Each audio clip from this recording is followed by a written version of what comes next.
Hello everyone, welcome to Shivansan TV again. चलिए हम लोग नए स्टोरी की तरफ मूव करते हैं और अपने इंग्लिश की लैंग्वेज को इन्हेंस करते हैं। तो आप लोग को पता है कि इस बैच में रीडिंग कॉम्प्रिहेंशन फॉर बिगनर्स के लिए जो ये बैच है उसमें सिलेक्टिव वोकेबलरी मिलेगा विथ हिंदी मीनिंग्स के साथ, और इम्पोर्टेंट कॉन्सेप्ट्स ऑफ ग्रामर, मतलब इम्पोर्टेंट कॉन्सेप्ट भी ग्रामर को इसमें बताया जाएगा जो कि एकदम कॉम्प्रिहेंसिव वे में। ठीक है, तो हम लोग आगे बढ़ते हैं स्टोरी की तरफ। स्टोरी को रीड करने से पहले हम लोग उनमें जो आने वाली जो वोकैब है, जो वोकैब आएगी उसको देखेंगे, क्योंकि वहाँ पे दिक्कतें ना हो समझने में, इसीलिए पहले वोकैब को देखेंगे। ठीक है, तो स्टार्ट करते हैं। सबसे पहला वोकैब है नेसल्ट। नेसल्ट का मतलब होता है कंफर्टेबली सिचुएटेड या फिर लोकेटेड है।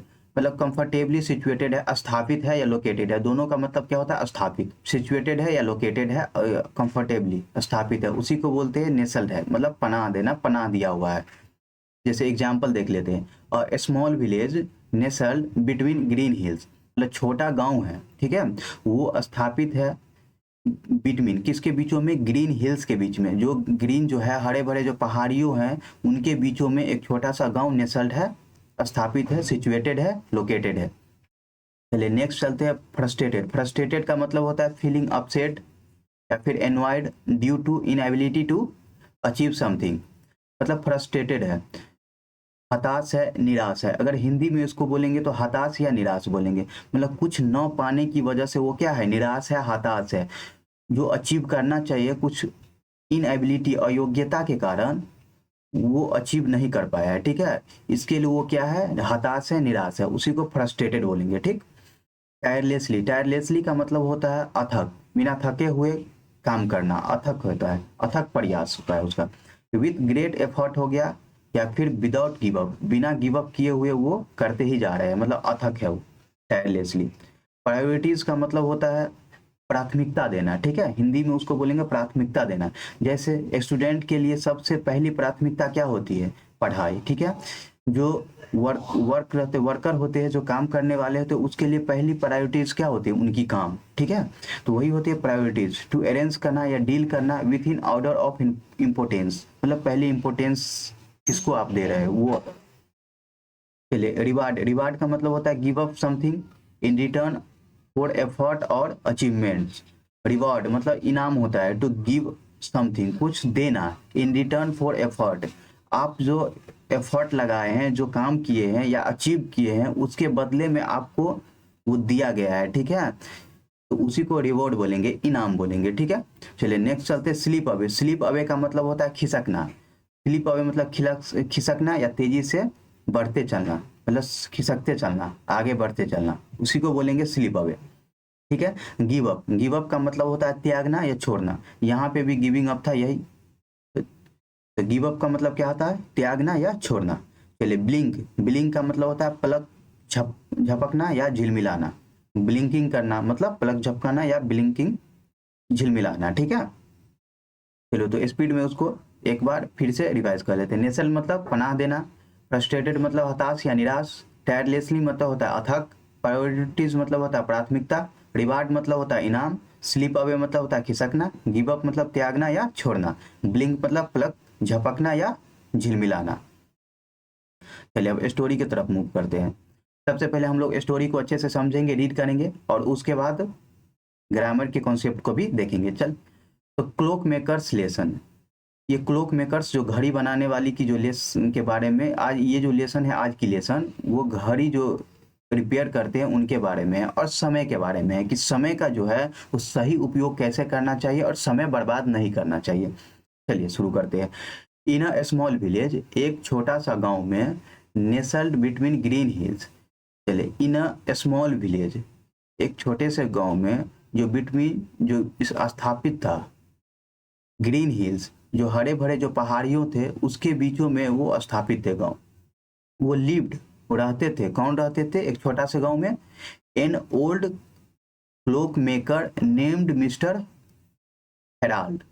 हेरोल्ड। ठीक है, मतलब एक क्लॉक मेकर्स मतलब होता है कि क्लॉक जो होता है, घड़ी जो होता है, वो घड़ी बनाने वाला। ठीक है, तो एक ओल्ड जो है, एक बूढ़े, मतलब ओल्ड है, ज्यादा एज होंगे उनका। ठीक है, तो क्लॉक मेकर्स जिनका नाम था हेरोल्ड। ठीक है, he was non not only for repairing broken clocks.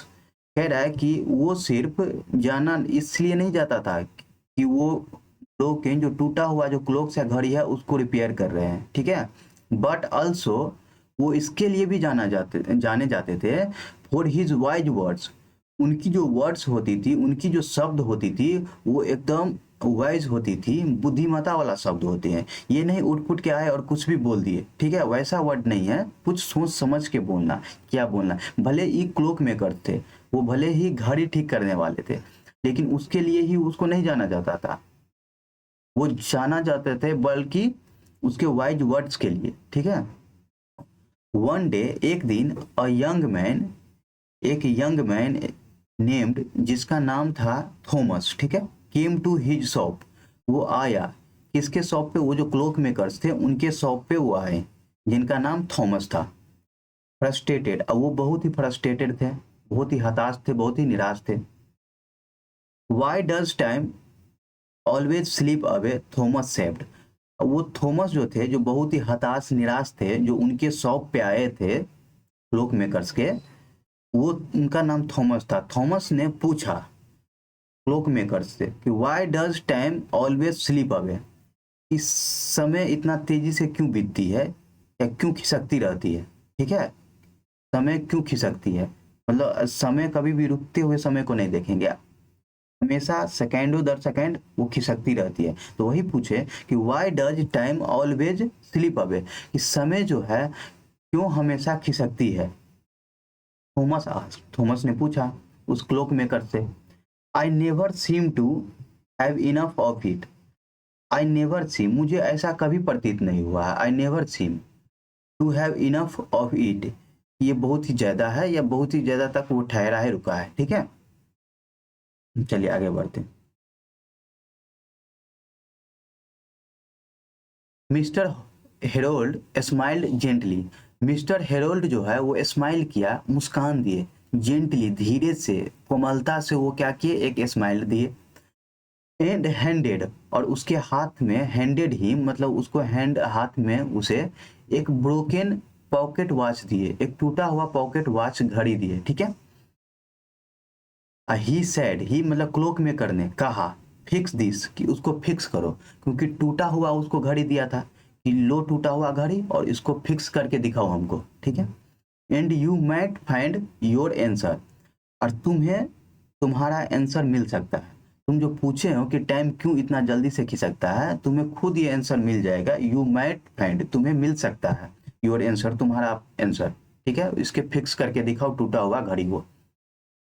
Thomas work tirelessly, Thomas ने काम किया अथक, बिना थके हुए, लगातार, फॉर डेज, पूरे दिन, बट लेकिन, he couldn't make the watch tick, लेकिन वह नहीं कर सका, क्या नहीं कर सका, मेक द वॉच टिक, वो वॉच को, घड़ी को टिक नहीं करवा सका। टिक मतलब क्या, घड़ी की जो आवाज होती है, घड़ी कब ठीक होती है, जब वो टिक टिक की आवाज जो करती रहती है, सेकंड की या फिर मिनट की सुई होती है या आवर की सुई जो होती है, ठीक है। तो वही घड़ी को, but he could not make, वो क्या नहीं कर सका, द वॉच को टिक नहीं कर सका, ठीक है। Just as he was about to give up, जैसे जैसे ही वह क्या करने वाला था, अबाउट टू गिव अप छोड़ने वाला ही था, त्यागने वाला ही था, कि अब हमसे ये नहीं होगा, ठीक, हमसे नहीं होगा। मिस्टर हेरोल्ड जो है रिटर्न, मिस्टर हेरोल्ड ने रिटर्न, वापस आया। You see, the old man said, और यू सी, तुम देखो, वही हेरल्ड ने, द ओल्ड मैन जो है सेड, वही क्लॉक मेकर जिसका नाम हेरल्ड था, उसने कहा कि तुम देखो, तुम ही देखो, time is like his watch, time जो है, समय जो है, वह दिस वॉच, यह जो घड़ी है तुम्हारे हाथ में, इसके तरह है। समय जो है, ये लाइक यहाँ पे प्रेपोजिशन का काम कर रहा है, ये बता रहा है कि किनके जैसा है। तो टाइम जो है वो इस घड़ी के जैसा है। If you don't handle it carefully, अगर तुम हैंडल इट केयरफुली, सावधानी से इसको हैंडल नहीं करते हो, it stops working for you, तो यह स्टॉप्स वर्किंग, यह काम करना बंद कर देती है, फॉर यू, तुम्हारे लिए। ठीक है, तो घड़ी किसके तरह, समय के जैसा है। थॉमस ब्लिंक्ड, थॉमस ने किया क्या, ब्लिंक किया, पलक झपकाया। तो व्हाट शुड आई डू, मुझे क्या करना चाहिए, व्हाट शुड आई डू, मुझे क्या करना चाहिए। यूज इट वाइजली, कह रहा है कि यूज इट, प्रयोग करो इसको, वाइजली एकदम अच्छे तरीका से। Spend it on what matters, देखो तो वही किया कि व्हाट शुड आई डू, मुझे क्या करना चाहिए, वो पूछा थॉमस ने। तो वो जो क्लॉक मेकर्स थे वो बहुत अच्छे जवाब दिए। यूज इट, इसको प्रयोग करो, वाइजली अच्छे तरीका से, बुद्धिमता से। स्पेंड इट, इट किसके, समय के लिए आया है, खर्च करो समय को। ऑन व्हाट मैटर्स, ऑन उस पर खर्च करो जो मैटर्स हो, जो मायने रखता हो। Note on what waste is, उस पे नहीं जो इसे बर्बाद करता हो, ठीक है। नोट ऑन व्हाट, उस पे नहीं जो वेस्ट इट, जो समय को क्या करते हो, बर्बाद करते हो, उस पे नहीं खर्च करना है समय। टाइम डजंट वेट, समय इंतजार नहीं करती है। बट लेकिन इट रिवार्ड्स, लेकिन वह रिटर्न्स आपको गिफ्ट देती है। अगर समय बर्बाद करेंगे तो आपको भी समय बर्बाद करेगा, अगर समय को आप अच्छे यूज करेंगे तो समय भी आपको अच्छी चीज ही रिटर्न्स में देगी। तो भले ही टाइम डजंट वेट, वो इंतजार नहीं करती है, लेकिन वो रिवार्ड जरूर देते हैं, रिटर्न में जरूर आपको कुछ देते हैं। जैसा समय का यूज करेंगे वैसे ही रिटर्न भी मिलेगा आपको। दोज, वे सभी जो रिस्पेक्ट, जो आदर करते हैं, सम्मान करते हैं इस समय को, वो जरूर रिवार्ड पाते हैं, उसका रिटर्न पाते हैं, ठीक है। तो यही है, बट इट रिवार्ड्स, पाते हैं इस, या रिवार्ड देते हैं, समय जो है वो रिवार्ड्स देते हैं दोज, वे सभी को जो रिस्पेक्ट करते हैं, आदर करते हैं इसको, समय को। फ्रॉम दैट डे, उस दिन से, Thomas began to plan, Thomas ने शुरू कर दिया प्लान बनाना, योजना बनाना। हिज डेज, अपने दिन का, अपने दिन को। प्रायोरिटीज हिज टास्क, अपनी प्राथमिकता देने लगे अपने टास्क को। एंड स्पेंड टाइम, और खर्च किया समय को, विथ हिज लव्ड वंसेज, लव्ड वंसेस मतलब था प्रियजनों, जो सबसे ज्यादा वो जिनसे प्यार करते, उसके साथ अपने समय बिताने की कोशिश करने लगे, स्पेंड करने लगे, समय बिताना स्टार्ट कर दिया, किसके साथ, विज लव्ड वंसेज के साथ, ठीक है। The watch never work again, the watch जो है घड़ी, वो काम तो दोबारा नहीं किया, बट लेकिन Thomas no longer needed it, लेकिन थॉमस को ज्यादा दिन तक उसका अब जरूरत भी नहीं था, क्योंकि वो सीख गया था। ही हैड लर्नड, वह क्या, वो सीख गया था।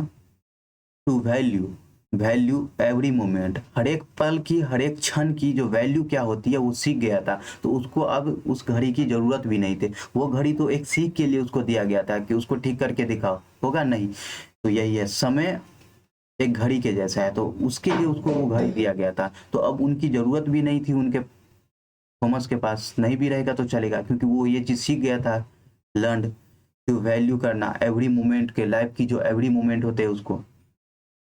तो चलिए हम लोग अब ग्रामर की तरफ मूव करते हैं।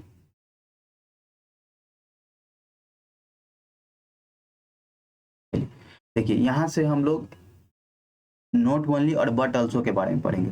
ये कोरिलेटिव कंजक्शन होता है, ये जो नॉट ओनली और बट अल्सो है वो कोरिलेटिव कंजक्शन होता है, ठीक है। कंजक्शन 3 प्रकार का होता है। पहला होता है, एक होता है कोऑर्डिनेटिव, कोऑर्डिनेट कंजक्शन होता है, सबऑर्डिनेट कंजक्शन होता है, और एक होता है कोरिलेटिव कंजक्शन। तो ये जो है कोरिलेटिव कंजक्शन है, इसका मतलब होता है नॉट ओनली बट ऑल्सो, कोई भी कोरिलेटिव कंजक्शन होता है तो समान पार्ट ऑफ स्पीच को जोड़ता है, ठीक है। अगर नॉट ओनली के बाद वर्ब आया हो तो बट ऑल्सो के बाद भी वर्ब का प्रयोग होगा, ठीक है। अगर नॉट ओनली के बाद फ्रेज आया हो तो बट ऑल्सो के बाद भी फ्रेज का प्रयोग होगा, ठीक है। जैसे देखिए example, not only, not only did he Singh but he also danced. Not only, वो सिर्फ गाना ही नहीं गा सकते थे, वो गाना ही नहीं गाते थे, बट ऑल्सो डांस, उसको डांस भी आता है, मतलब सिर्फ गाना ही नहीं आता, उसको डांस भी आता है। तो देखिए नॉट ओनली के बाद क्या है, ये डिड है, वर्ब है। तो बट ऑल्सो के बाद भी क्या है, डांस्ड, वर्ब है, ठीक है। नेक्स्ट चलते हैं। He bought not only a dress but also a pair of shoes. देखिए यहाँ पे नाउन को जोड़ रहा है। ही बॉट, उसने खरीदा, सिर्फ ड्रेस ही नहीं खरीदा और ड्रेस, बट ऑल्सो, बल्कि शूज जो है शूज भी खरीदा। ठीक है, शूज का एक पेयर, इस शूज के साथ पेयर क्यों आता है अगले क्लास में आपको बता देंगे, और शूज ऑफ पेयर्स क्यों है। ठीक है, तो यहाँ पे इतना समझना है सिर्फ कि नोट ओनली और but also same parts of speech को जोड़ते हैं। अगर नोट ओनली के बाद नाउन है तो बट ऑल्सो के बाद भी नाउन आएगा, नोट ओनली के बाद वर्ब है तो बट ऑल्सो के बाद भी वर्ब है। ठीक है, चलिए नेक्स्ट हम लोग यहाँ पे देखिए फिक्स दिस है और ही सेड लिखा हुआ है, ये आपको रिपोर्टिंग वर्ब है, ये रिपोर्टेड स्पीच है। ठीक है, यहाँ पे उल्टा कर दिया है। ठीक है, ये पहले भी हो सकता है और ये बाद में हो सकता है। ही सेड, उसने कहा फिक्स दिस, इसको फिक्स करो, तो ये ही सेड पहले भी हो सकता है, ये बाद में, तो ये होता है यहाँ पे ये जो वर्ब है रिपोर्टिंग वर्ब है और ये रिपोर्टेड स्पीच है। ठीक है, चलिए मेन जो है इसमें सीखना है माइट फाइंड, इसके बारे में सीखना है। ये एक क्या है मॉडल वर्ब है, और मॉडल वर्ब के बाद हमेशा बेस फॉर्म ऑफ वर्ब होता है, मतलब V1 आता है। सब्जेक्ट के बाद मॉडल वर्ब कोई भी हो, यहाँ पे माइट है तो माइट का एग्जांपल लिए हैं, उसके बाद V1 हो गया, उसके बाद ऑब्जेक्ट हो गया। तो सी माइट बाय, वो खरीद सकता था क्या, एक नया फोन खरीद सकता था।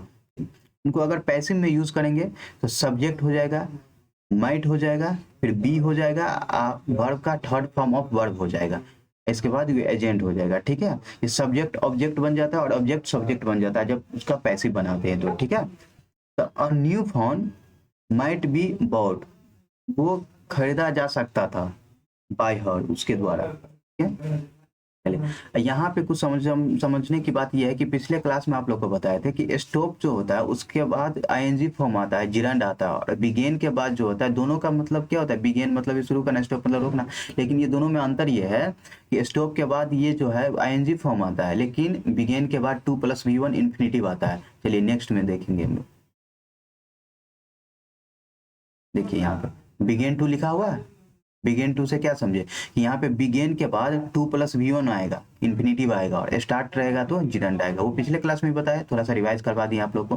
तो चलिए मिलते हैं नेक्स्ट वीडियो में, आज के लिए इतना ही रहने देते हैं।